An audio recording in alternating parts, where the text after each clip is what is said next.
Livro Vem Andar sobre as Águas, autor John Ortberg, narrado por Valquíria em nosso canal Declarando Vida.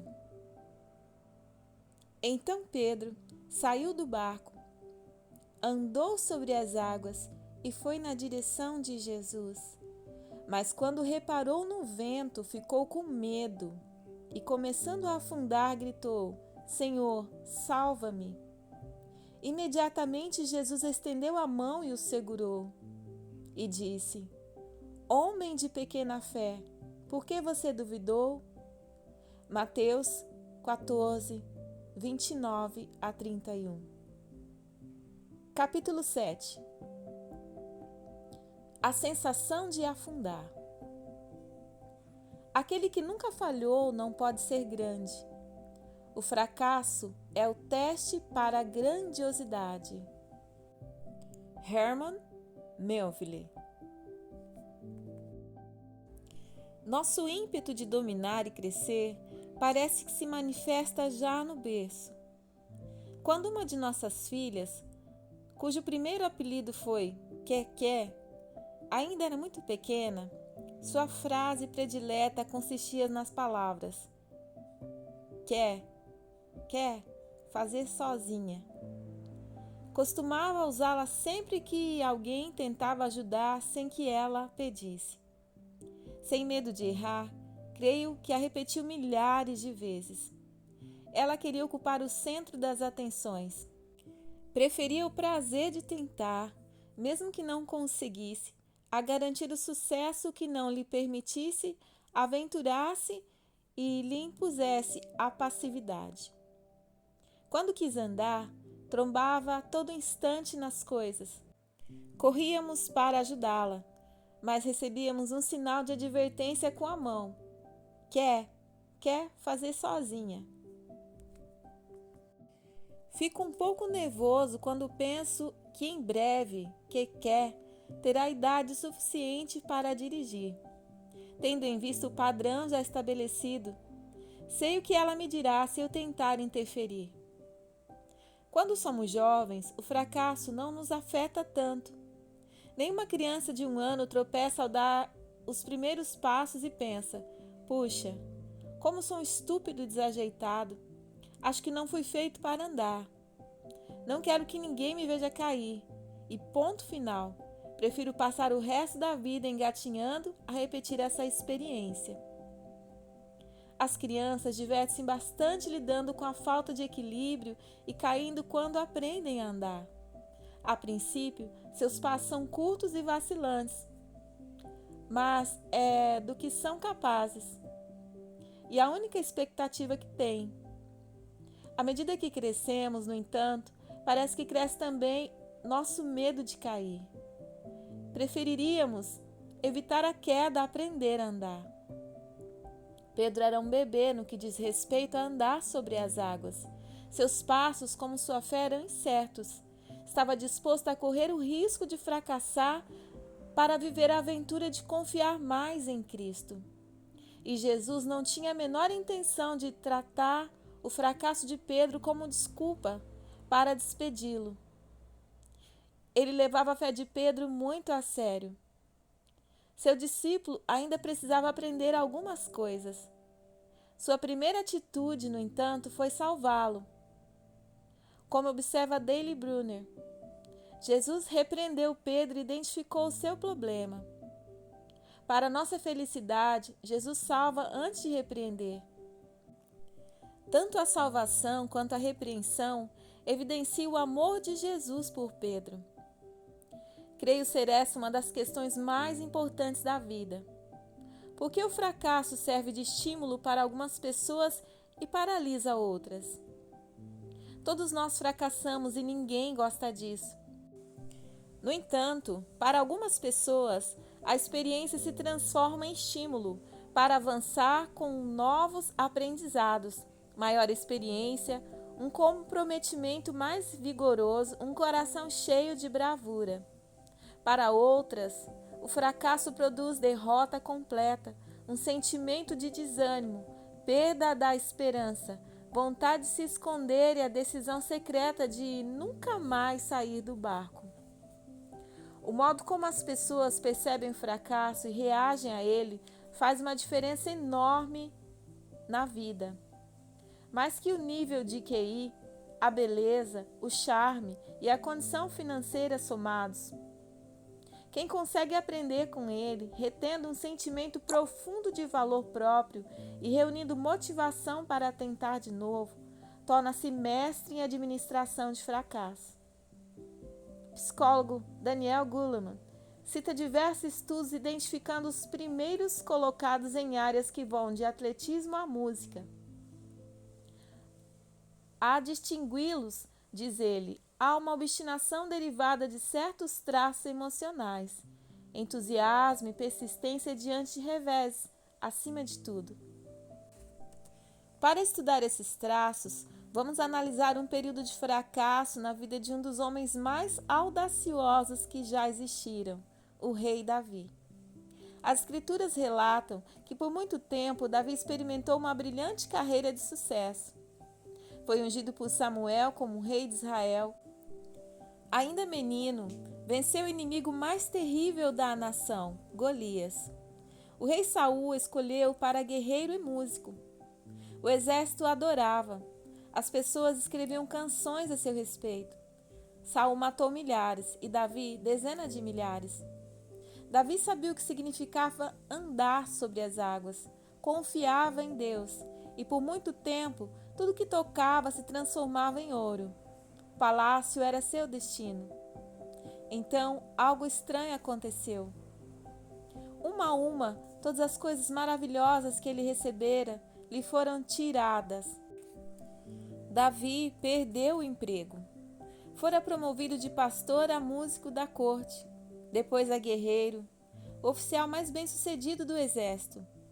Mas agora Saul estava enciumado, a ponto de atirar lanças em Davi, que acabou desempregado. Além da renda, ele ficou sem segurança. Nunca mais poderia servir no exército de Saul. Em seguida, Davi perdeu a esposa. Casara-se com a filha de Saul, Mical, mas o sogro enviara soldados para matá-lo. Mical o ajudou a fugir, mas Saul a tomou de volta e deu-a em casamento a outro homem. Davi mais tarde a recuperou, conforme lemos em 2 Samuel 3. Na época, os costumes relativos a casamento eram bem esquisitos. E assim Davi fugiu para Ramá, onde Samuel, seu mentor espiritual, vivia. Samuel ungira rei ainda jovem, lhe assegurara da presença de Deus em sua vida. Por meio de Samuel, Deus lhe falara. Davi sabia que Samuel era homem de confiança. Mas Saul ouviu falar dos planos de Davi e enviou soldados em seu encalço. Davi teve de fugir de novo. E Samuel não podia acompanhá-lo, estava velho demais. De fato, morreu pouco depois. Em seguida, Davi apelou para seu melhor amigo, Jonatas, que enfrentara o pai, Saul, e arriscara a própria vida por Davi. Mas Jonas recusou-se a abandonar a corte. Não podia ou não queria levantar a espada contra o próprio pai. De forma que, mais uma vez, Davi se viu sozinho, tendo de fugir para salvar a pele. Emprego e casamentos fracassados, o mentor morto, o melhor amigo excluído de sua vida. Foi quando tudo piorou mais ainda. Davi partiu para Gate, terra natal do falecido gigante Golias. Não lhe restava alternativa senão correr para os filisteus, seus inimigos mortais. Essa estratégia mostrou-se tão infeliz quanto as anteriores. Davi ficou com muito medo de Aques, rei de Gate. Por isso, na presença deles, fingiu que estava louco. Enquanto esteve com eles, agiu como um louco, riscando as portas da cidade e deixando-se escorrer saliva pela barba. Aques disse a seus conselheiros: "Veja este homem, ele está louco. Por que trazê-lo aqui? Será que me faltam loucos para que vocês o tragam para agir como doido na minha frente? O que ele veio fazer no meu palácio? Incapaz de encontrar refúgio em Gate, Davi parte outra vez. Davi fugiu da cidade de Gate e foi para a caverna de Adulão. A caverna chamada Fracasso. Apesar da riqueza, do poder, da fama, dos amigos, da segurança e de um futuro que imaginara garantido, Davi agora tratava de salvar a própria pele. Por isso foi viver numa caverna. Chamava-se Caverna de Adulão, mas podemos imaginá-la como a caverna chamada Fracasso. Você vai parar em uma caverna quando seus apoios, suportes e muletas lhe são arrancados. De repente, se descobre dentro dela, quando imaginava fazer grandes coisas, ter uma ótima família e ir com ousadia aonde ninguém jamais fora, e então percebe que nada está correspondendo a seus sonhos. Talvez a caverna seja o resultado de algumas escolhas erradas, ou talvez de circunstâncias que lhe fugiram ao controle. Mais provável que se trate de uma combinação das duas coisas. Pode ser que você esteja numa caverna neste exato momento. Talvez por ter perdido o emprego ou por causa de pressões financeiras. Talvez porque os sonhos de construir uma família tenham sido destruídos. Talvez por um mentor ou melhor amigo. Porque tinha um relacionamento com o qual sempre contara e agora acabou. Pode estar relacionado com a sua condição física, uma enfermidade, por exemplo. Ou talvez esteja apenas se sentindo solitário. Qualquer que seja o motivo, você está dentro da caverna. Ou se ainda não chegou lá, é só esperar um pouco. Você há de conhecê-la. Ninguém planeja acabar dentro da caverna, mas cedo ou mais tarde, todo mundo passa algum tempo em seu interior. O mais difícil de estar na caverna é que você começa a imaginar onde foi que Deus o perdeu de vista. Ele se esqueceu de suas promessas? Ele se lembra de onde estou? Algum dia me verei em outro lugar que não seja esta caverna? Ou morrerei aqui? Há mais uma coisa que você precisa saber. É na caverna que Deus realiza algumas de suas melhores obras, moldando e dando forma a vidas humanas. Às vezes, quando todos os suportes e muletas da vida lhe são arrancados e você vê que só Deus lhe restou, descobre que Deus é o bastante. Às vezes, quando seus piores medos relacionados à incapacidade são confirmados e não lhe sobra lugar, você experimenta o alívio de saber que tudo bem, não há problema em ser incapaz, pois Deus quer que seu poder flua por meio da fraqueza. Às vezes a caverna é lugar de encontro com Deus, pois Ele cria suas melhores obras nas cavernas. Davi conheceu o fracasso. Passou cerca de 10 anos de sua vida fugindo. De uma perspectiva humana, parecia que as promessas de Deus para a sua vida jamais se concretizariam. Ele nunca esteve só de verdade. Algumas pessoas o seguiram e formaram uma pequena comunidade. Mas não era um grupo muito promissor.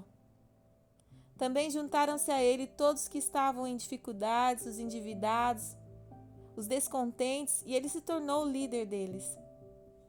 Davi não pôde contar com a nata da sociedade. Pelo contrário, só um bando de agitadores queixosos e falidos. Ele e sua turma heterogênea estabeleceram uma espécie de cidade de refúgio num lugar chamado Ziclag. Tomaram esposa e constituíram famílias, e de vez em quando invadiam outras cidades. Um dia voltaram para casa e descobriram que Ziclag desaparecera. A cidade fora saqueada, suas esposas e filhos levados como prisioneiros. Lemos que Davi e seus homens choraram em voz alta até não terem mais forças. Você já chorou assim? Até secarem as lágrimas? Até sentir o corpo exausto a ponto de lhe faltarem forças para chorar? Davi conheceu essa sensação. Tudo isso pode parecer bastante ruim, mas as coisas ainda iriam piorar para Davi. A dor de seus homens transformou-se em ódio, e esse ódio se voltou contra Davi. Lembre-se, aquela gente não era nenhum modelo de educação. Davi ficou profundamente angustiado, pois os homens falavam em apedrejá-lo. Todos estavam amargurados por causa de seus filhos e de suas filhas. Então surge uma das grandes declarações das Escrituras. Davi, porém, fortaleceu-se no Senhor, o seu Deus. Um dos maiores segredos da vida espiritual. Quando todos os outros recursos se esgotaram, quando todos os seus apoios foram derrubados, as suas muletas retiradas, quando chegou ao ponto de mais absoluto fracasso, Davi encontrou coragem no Senhor. Como isso acontece? Como pessoas que vivem na caverna do fracasso encontram forças para se arriscar a sair? Vamos analisar o que está implícito na arte de receber o encorajamento divino. Creio que o ponto de partida na relação com o fracasso esteja em reconhecer e enfrentar o desânimo com sinceridade. Foi o que Davi fez. Lemos a esse respeito no Salmo 142, descrito da seguinte forma no subtítulo: Poema de Davi, quando ele estava na caverna. Uma oração. Ou seja, trata-se de um salmo associado a esse período específico da vida de Davi. Um clamor de seu coração a se sentir destruído pelo fracasso. Um salmo para habitantes de cavernas. Em alta voz clamo ao Senhor, elevo a minha voz ao Senhor, suplicando misericórdia. Derramo diante dele o meu lamento, e a ele apresento a minha angústia. Você é capaz de lamentar? Por acaso descobriu ser esse seu dom espiritual? Se consegue lamentar, então pode dar esse passo. Os estudiosos do Antigo Testamento afirmam que existem diferentes tipos de salmos. Alguns são chamados de salmos de agradecimento, outros salmos de entronização do rei, outros ainda salmos de sabedoria e assim por diante. Mas a categoria mais popular abrange os salmos conhecidos como de lamentação. Nos salmos mais frequentes, alguém se lamenta com Deus. E ao que tudo indica, Deus não se afasta por causa disso. Ele permite a seu povo agir assim. Na verdade, encoraja isso. É o que Davi faz na caverna. Cala-se o suficiente diante do Senhor para chegar ao fundo de sua dor e desânimo. Sente-o nas entranhas.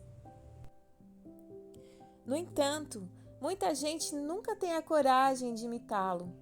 Em vez disso, procuram enterrar o desânimo dentro de si mesmas. Usam a máscara do estoicismo. Forçam uns poucos sorrisos, mas com isso querem evitar sentir a dor interna. Hoje em dia, o fracasso costuma trazer consigo a vergonha. Vergonha não só de fracassar, mas de ser um fracasso. E encarar esse sentimento é uma das coisas mais difíceis que o ser humano pode fazer. Visitei o pátio da igreja em Stratford-upon-Avon, onde está enterrado Shakespeare. Seu corpo foi colocado a quase 6 metros de profundidade, em vez de 2 metros habituais, garantindo assim que ninguém o desenterraria. Descobri que às vezes age assim com o meu sentimento de fracasso. Concorro a um cargo qualquer na escola e perco. Isso destrói minha necessidade de criar uma imagem de líder popular. Sinto-me bastante envergonhado. Gostaria de não ter me candidatado. Mas não toco no assunto com ninguém. Não paro nem me esforço para uma autoanálise profunda, para me perguntar por que sofro ou que lição poderia tirar de toda a experiência. Tudo o que quero é enterrá-la a 6 metros de profundidade. Concorro a uma cadeira na faculdade, mas não sou escolhido. Chego às finais de um torneio de tênis do qual sempre sonhei sair vencedor, contra um adversário que com certeza posso derrotar, e perco. Persigo um objetivo profissional importante para mim, mas nunca o atinjo. O que mais lamento quando penso em todas essas experiências não é o fracasso em si. Em vez disso, lamento por ter sentido a dor de fracassar com tanta intensidade, a ponto de recuar, em vez de aceitá-la e aprender com ela, pois não quis a cura que me permitiria seguir em frente. Preferiria enterrá-la bem fundo, de forma que ninguém jamais lhe adivinharia a presença, nem eu. Portanto, tive necessidade de aprender a orar um salmo de lamentação. Quando sou sincero para com o problema e começo a investigar o que existe sobre a superfície, descubro que, para mim, grande parte da dor do fracasso não está relacionada apenas com o fato de deixar de conseguir o que queria, mas com o que as pessoas podem pensar de meu fracasso. Um dia, um homem chamado Elias se encontrava em uma caverna. Profeta extremamente bem-sucedido. Enfrentara 400 oponentes e um rei malvado. E ainda por cima fizera previsões meteorológicas impecáveis. Porém, a oposição de uma única rainha mexeu com ele. Talvez fosse o excesso de adrenalina, talvez sua fé fosse muito frágil. De qualquer forma, de repente o medo se apoderou dele de tal modo que Elias não conseguiu administrá-lo. Convenceu-se de que havia fracassado. Já tive o bastante, Senhor. Tira a minha vida. Não sou melhor do que os meus antepassados. Mas Deus não lhe tirou a vida. Deus planejara a volta de Elias em grande estilo, mais para frente. Talvez ele não se importasse com o fato de Elias ter de ser tão melhor que os antepassados. Fosse como fosse, Deus mostrou-se muito terno. Mandou um anjo assar-lhe um pão em brasas quentes.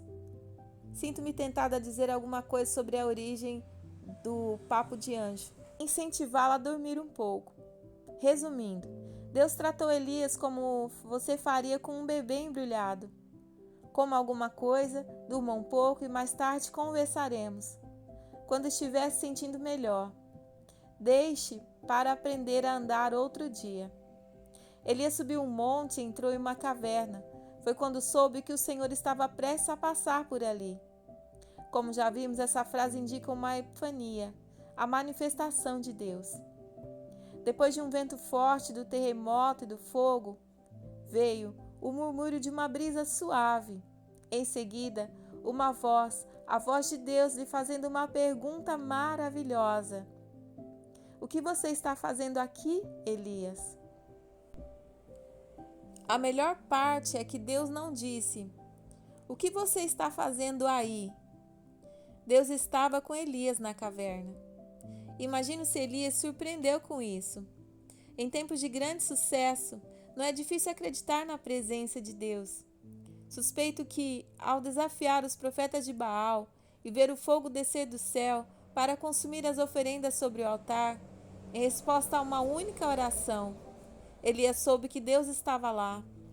Creio que ao prever o fim da seca, ao ressuscitar o filho da viúva, ao ultrapassar o carro do rei, ao repreender Acabe e não sofrer as consequências, Elias sabia que Deus estava com ele.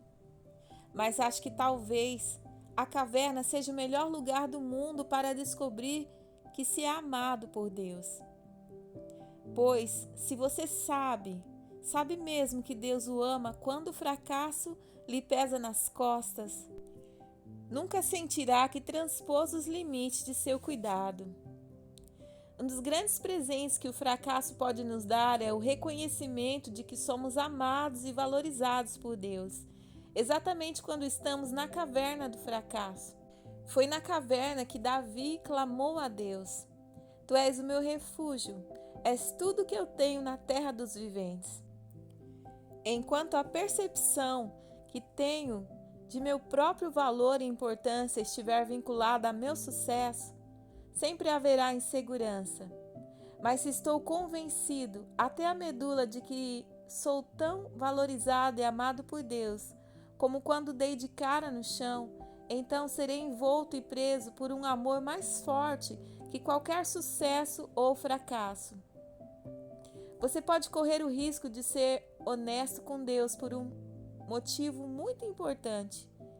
Ele não é um Deus de desânimo. Quando se sentir desencorajado ou lhe ocorrerem pensamentos que o desanimem, tenha certeza de que nada disso vem de Deus. Ele às vezes traz dor sobre seus filhos, a convicção de um pecado, o arrependimento por ter caído, ou desafios que nos sustentam, ou visões esmagadoras de sua santidade. Mas Deus nunca traz desânimo. Sua direção sempre conduz à motivação e à vida. Há algum tempo perguntei a um de meus conselheiros espirituais: como se avalia o bem-estar da própria alma? Como determinar a própria condição espiritual?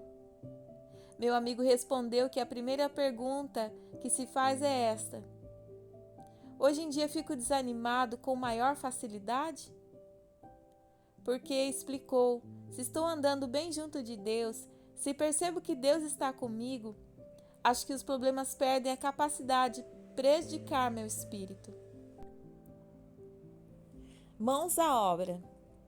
O passo seguinte de Davi foi pedir ao sacerdote que lhe trouxesse o colete sacerdotal, veste sagrada, originalmente usada pelo sumo sacerdote para ministrar no santuário, de forma que pudesse perguntar ao Senhor o que fazer. O colete era um lembrete da presença de Deus. As Escrituras aqui nos lembram que Davi, como Pedro ao sair do barco, busca discernir a vontade de Deus. Davi também quer distinguir fé de tolice. O colete lhe transmite uma mensagem muito clara: persiga-os, é certo que você os alcançará e conseguirá libertar os prisioneiros. Assim ele põe mãos à obra e, ao fazê-lo, liberta sua comunidade e recupera a liderança. Pôr mãos à obra é coisa poderosa. O motivo pelo qual tantas pessoas ficam paralisadas pelo desânimo é, primeiro, por não dedicarem tempo e energia a entender o que levou ao fracasso. Depois, por se recusarem a agir e mudar o que fizeram errado. Esperam que alguma força exterior as liberte, de forma a estarem prontas quando Deus chamar. Qualquer que seja a área em que você receie fracassar, a coisa mais destrutiva a fazer é nada. O psicólogo David Burns escreve sobre o que ele chama de ciclo da letargia. Quando deparo com um desafio e não faço nada, sou conduzido a ideias distorcidas de que sou um inútil. Não há esperança para mim e não posso mudar. Isso leva a emoções destrutivas, perda de energia e motivação, autoestima prejudicada, sentimento de opressão. O resultado final é um comportamento autodestrutivo, procrastinação, fuga e escapismo, os quais, por sua vez, reforçam os pensamentos negativos e o círculo se transforma em espiral descente. A boa notícia é que Deus nos faz de tal forma que uma única atitude prática pode causar efeitos poderosos, roubando a força do fracasso. Por exemplo, suponhamos que você esteja enfrentando o fracasso conjugal. O psicólogo Neil Warren diz ser a falta de esperança que mata o casamento mais que qualquer coisa. Quando morre a esperança, a motivação para mudar também morre, e você desiste de tentar. Neste ponto, a morte do casamento passa a ser apenas uma questão de tempo. Warren recomenda que você se concentre naquela área de seu casamento com a qual se sente desanimado. Estabeleça a meta de melhorá-la em 10% nos próximos 12 meses. Se conseguir esses 10%, um objetivo modesto, terá ganho algo muito mais importante: esperança. Muitos casais o procuram desanimados com relacionamento sexual. Warren afirma ser esse o campo em que as experiências mais se desencontram. Muitos maridos querem sexo pela manhã, as mulheres querem sexo em junho. Se o casal conseguir qualquer melhoria digna de nota em consequência de seus esforços, terão aprendido que valeu a pena. Deixem de ser vítimas impotentes. Nasce a esperança e ela sempre supera o desânimo. Como alternativa para pôr as mãos à obra, existe a passividade e a resignação. Um dos amigos do ursinho Puff é um burrico deprimido chamado Ió, que adota esse tipo de abordagem para a vida. Previne a dor do desânimo renunciando à esperança, uma opção com certeza tentadora para Davi em determinados momentos. Acho que vou passar o resto da vida dentro de uma caverna. Sendo assim, Saul continue rei. Não estranho nada que as coisas não tenham dado certo. Mas saiba que não essa é a vontade de Deus para a sua vida. Deus jamais é um Deus de desânimo. O fracasso pode ser um motivador tremendo. Quando me permito senti-la, a dor do fracasso pode me levar a mudanças que, por sua vez, me conduzirão a um novo aprendizado. Às vezes, o fracasso está em deixarmos de tentar quando deveríamos persistir. Gilbert Brim nos lembra que, dos livros campeões de vendas no século XX nos Estados Unidos, 5 foram rejeitados por dezenas de editoras antes de serem aceitos. M.A.S.H., de Richard Hooker, foi rejeitado por 21 editoras. A Expedição Kon-Tiki, de Thor Endar, por 20. Fernando Capello Gaivota, de Richard Beck, por 18, em grande parte porque os editores o confundiam com um livro para crianças. Auntie Mame, Tia Mame, de Patrick Dennis, por 17, e recordista do grupo, o primeiro livro de Dr. Seuss, e Pensar que o vi na rua Mulberry, pelo número incrível de 23 editoras. Parker Palmer escreve sobre uma época em que passou pela caverna da depressão profunda. Sua atitude prática foi se inscrever em um curso chamado Salto para o Mundo Exterior. Optei pelo curso de uma semana de duração na ilha de Hurricane, na costa de Maine. Pelo nome eu já devia ter imaginado o que me esperava. Da próxima vez vou me inscrever em algo do tipo Cuide do seu jardim e seja feliz, ou Vale Encantado. No meio da semana tive de enfrentar o desafio que mais temia. Um dos nossos instrutores levou-me à beira de um precipício rochoso a mais de 30 metros de altura no chão. Em volta da minha cintura ele amarrou uma corda muito fina, que parecia estar esgarçando, ao menos para mim, e me mandou descer pendurado nela. Como? Perguntei. Vá de uma vez, respondeu com seu jeito típico de quem salta para o mundo exterior. Então fui, e no mesmo instante meus pés toparam, com tanta força que meus ossos estremeceram. Pensando bem, até que meu cérebro estremeceu, com uma saliência na rocha a cerca de 1 metro do topo. O instrutor olhou-me de cima a baixo. Acho que você não entendeu. Está bem, respondi apenas, pois não me encontrava em condições de discordar de nada. O que devo fazer?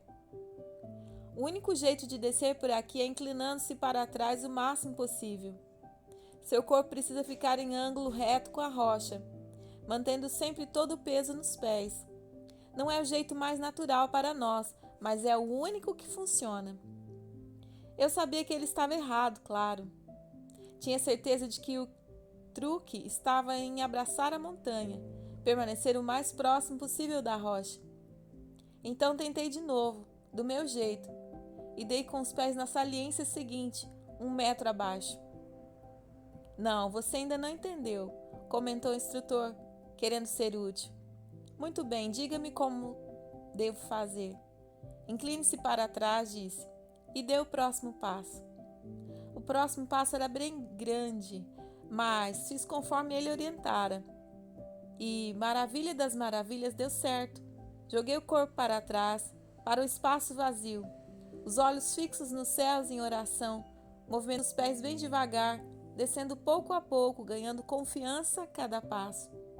Havia percorrido cerca de metade do caminho quando ouvi a voz da segunda instrutora lá de baixo.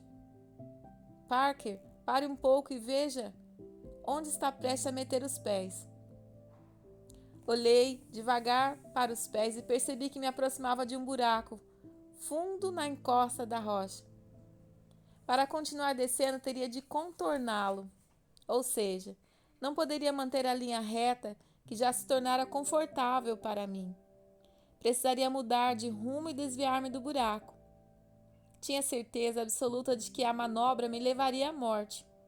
E fiquei duro, paralisado pelo medo. A instrutora deixou-me ficar pendurado ali, tremendo, em silêncio, por um tempo que me pareceu longo demais. Enfim, gritou as seguintes palavras, imprescindíveis para mim naquele instante: Parker, algum problema? Até hoje não sei de onde veio minha resposta, apesar das 12 testemunhas que asseguraram tê-la ouvido. Não quero falar nisso, disse em tom alto e agudo. Então disse a instrutora: está na hora de aprender o lema do salto para o mundo exterior. Que maravilha, pensei. Estou prestes a morrer e ela quer me ensinar seu lema. Mas então ela gritou uma frase que espero jamais esquecer, cujo impacto e importância ainda posso sentir. Quando não for possível contornar uma situação, mergulhe dentro dela. Essa é a sua vida e esses são seus fracassos.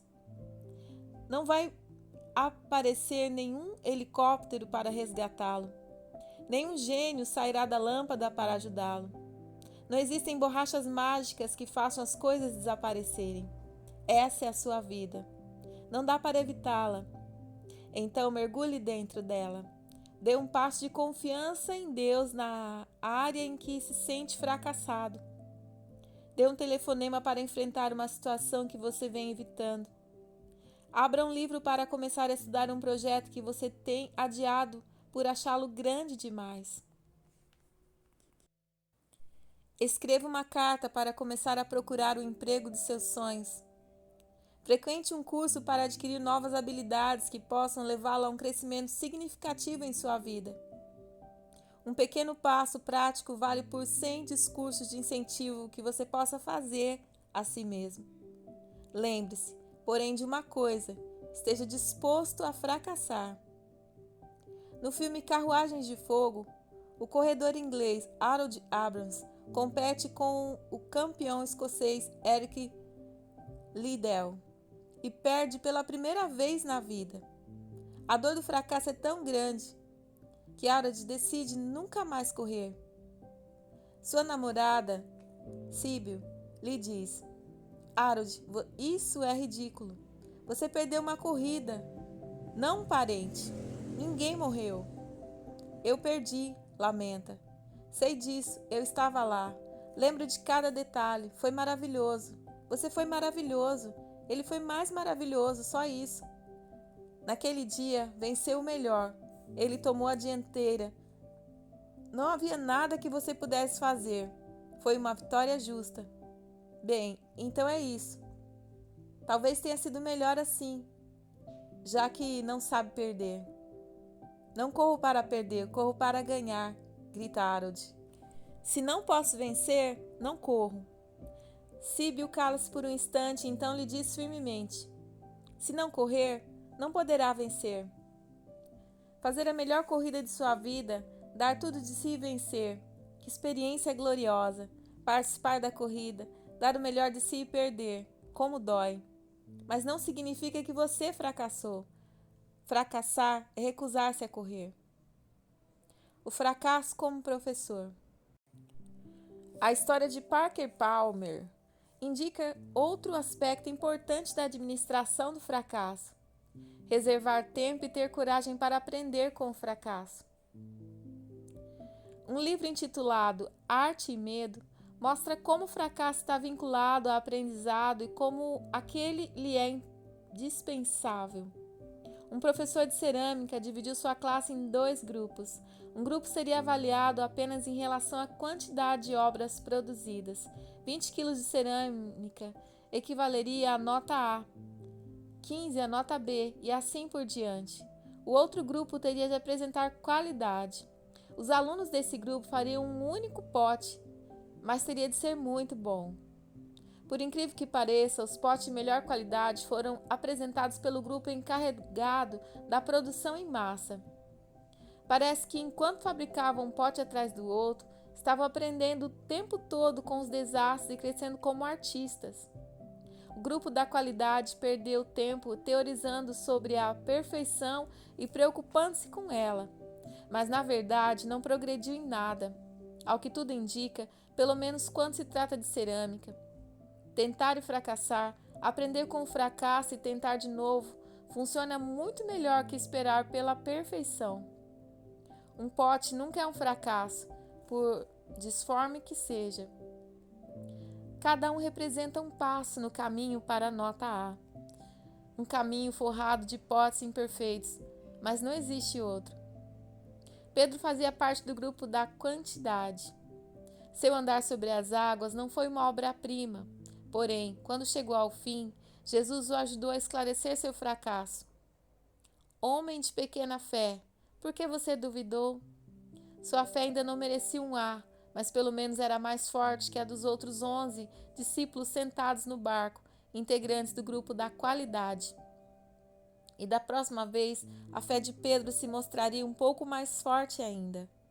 A caverna é o lugar onde podemos aprender com o fracasso e seguir o plano de Deus. Um dia, Saul levou 3.000 soldados consigo na perseguição a Davi. Ele foi aos currais de ovelhas que ficavam junto ao caminho. Havia ali uma caverna, e Saul entrou para fazer suas necessidades. O escritor vai um pouco além do que gostaríamos de saber, mas quer que entendamos a vulnerabilidade de Saul naquele momento. Davi e seus homens estavam no fundo da mesma caverna, sem rodeios. Os homens lhe disseram: só pode ser este o dia sobre o qual o Senhor falou. Ele entregou Saul em suas mãos. Deus não quer vê-lo infeliz e miserável dentro dessa caverna. Você é o rei. Basta um golpe de espada e todos os seus sonhos se tornarão realidade. Deve ter sido uma tentação para Davi pensar: posso sair desta caverna agora. Nunca mais teria de me esconder. Nunca mais fracassaria. Eu seria o rei. Mas seria incapaz de uma coisa dessas. Na caverna, Davi descobriu que, mais que ser um rei, ele queria pertencer a Deus. Preferia agradar a Deus e ver uma caverna a desagradá-lo e ocupar o trono. Com o tempo, ser rei, conquistar o sucesso entre as pessoas, não era um sonho grande o bastante para Davi. Ele tinha um sonho melhor: agradar a Deus. Compare o que Davi aprendeu com a história de Willy Loman, protagonista de A Morte do Caixeiro Viajante, de Arthur Miller. Uma das melhores peças já escritas sobre fracasso e sonhos frustrados. Willy passou a vida perseguindo o sonho de se tornar um caixeiro viajante bem-sucedido. Por isso, nega a realidade, vive oscilando entre a ilusão de que o amanhã será melhor e o desespero quando se sente um completo inútil. Tortura-se acreditando que bastaria ser mais persistente ou autoconfiante para encontrar o sucesso e que o sucesso seria a concretização de seus sonhos. Se tivesse tido a coragem de encarar a dor do sentimento de fracasso, se conseguisse parar um instante, tendo por companhia apenas a realidade do seu vazio. Willy talvez se desse conta de que perseguia o sonho errado e que tentava ser alguém que não era. No final, se suicida. Seu filho, Biff, descobre a verdade acerca do pai. Havia muitos dias bons, quando ele chegava em casa de volta de uma viagem, ou aos domingos, construindo a varanda, terminando o porão, instalando o novo alpendre. Sabe de uma coisa, Charlie? Tem mais dele naquele alpendre que em todas as vendas que ele fez a vida inteira. Ele tinha os sonhos errados. Tudo errado. Ele nunca soube quem era. A caverna do fracasso nos proporciona uma chance valiosa de aprender. Mas temos de estar dispostos a fazer perguntas corajosas. Será que estou perseguindo o sonho certo? Aquilo que persigo é coerente com o chamado de Deus para a minha vida? Trabalho para cumprir o propósito para o qual Deus me fez ou para satisfazer minha necessidade de parecer importante? Estou disposto a permanecer na caverna se isso significar fidelidade a Deus? A descoberta do refúgio definitivo. Na caverna, Davi diz a Deus: Tu és o meu refúgio. Naturalmente, conhecemos o restante da história. Sabemos que Davi não morreu na caverna. Sabemos que uma coroa o espera. Davi, porém, não sabe de nada disso. Para ele, tanto faz continuar ou não na caverna, pois fez uma descoberta. Ele tem um refúgio. Às vezes você se vê dentro da caverna e não existe nada, humanamente falando, capaz de tirá-lo de lá. Certas coisas você não consegue consertar, curar ou evitar. Só lhe resta confiar em Deus.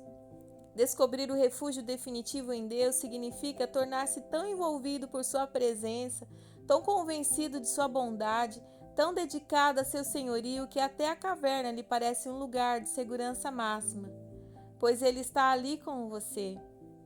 Um amigo meu, que frequentou o mesmo curso de mestrado em psicologia que eu, queria se casar. Apesar de bastante saudável emocionalmente, parecia atrair somente namoradas a quem faltava essa qualidade. Depois de algum tempo, começou a desanimar. Estava na caverna do namoro. Quando assumiu o cargo de professor universitário, adquiriu o hábito de ensinar sobre psicopatologia, usando um truque. Ilustrava cada grande categoria descrevendo uma das antigas namoradas. Era a aula mais frequentada do campus. Recusava-se a fazer uma escolha tola. Continuava esperando com paciência no Senhor.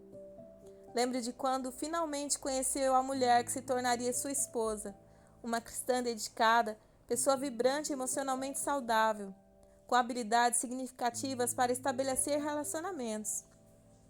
Como meu amigo, também era doutor em psicologia clínica. Enfim, ele saíra da caverna, mas não seria a última vez que passaria algum tempo em seu interior. Uma vez casados, ambos queriam muito ter filhos. No entanto, como surgiu um câncer no seio dela, parecia que isso jamais aconteceria. Caverna de novo. Mas então ela se recuperou. Acabara o período de caverna. Enfim, tiveram uma linda menina. Mudei-me para outra região do país. Alguns anos depois, tiveram um segundo filho. Um dia, um recado foi deixado em minha secretária eletrônica. Era a esposa de meu amigo. Depois de 7 anos, o câncer voltara.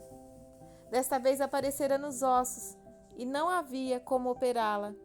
E na mensagem que deixou, além da dor, ansiedade e medo, outro sentimento transpareceu. Nunca senti a presença de Deus com tanta intensidade. Também nunca tive tanta certeza de sua bondade como agora. Às vezes a caverna não tem saída. Nessas ocasiões, tudo que você pode fazer é refugiar-se em Deus. Então você descobre que Ele sabe tudo sobre cavernas, pois Jesus sofreu como nós e por nós. O filho de Davi compreendia a sensação de abatimento mais que o próprio Davi. Nunca ninguém se abateu como Jesus. O filho de Davi também perdeu a posição, o status de mestre, a segurança e a proteção. Perdeu não só o melhor amigo, como todos os amigos, apesar de seus ensinamentos e advertências. Sua vida também esteve em perigo, mas seu fracasso foi pior. Foi pendurado em uma cruz e morreu. Todos os seus sonhos e todos os sonhos que inspirou pareciam mortos com ele. O que começara com um sucesso retumbante acabou no mais desprezível fracasso. E então depositaram seu corpo em um sepulcro cavado na rocha, uma caverna. Foi o maior erro que cometeram. O corpo ficou ali dentro 3 dias. Não conseguiram mantê-lo por mais tempo. Esqueceram que Deus faz algumas de suas melhores obras nas cavernas. A caverna onde Deus ressuscita coisas mortas. Não sei em que caverna você se encontra neste exato momento. Talvez seja um emprego perdido, um casamento fracassado, Talvez o filho a quem você tanto ama o tenha desapontado. Talvez pareça que seus sonhos de criança jamais se realizarão. Ou, de repente, ficou claro que os maiores anseios de sua vida jamais verão a luz do dia. Talvez você esteja bem longe de uma caverna. Nunca conheceu nenhuma, mas conhecerá. Cedo ou tarde, todo mundo passa por algum tempo na caverna. Portanto, quando chegar a sua vez, lembre-se de uma coisa: Deus faz algumas de suas melhores obras nas cavernas. Saindo do barco. 1. De que maneira seus pais e sua família servem de modelo de administração do fracasso para você? 2. Qual você consideraria a sua reação mais comum ao fracasso? Vergonha, medo, maior determinação, não encarar os fatos, culpar outra pessoa, outras. Por quê? 3. Qual o maior fracasso de sua vida? De que maneira ele o afetou? 4. Quando o medo de fracassar o mantém prisioneiro? 5. Você é adepto de fortalecer-se no Senhor? De que maneira poderia desenvolver essa habilidade?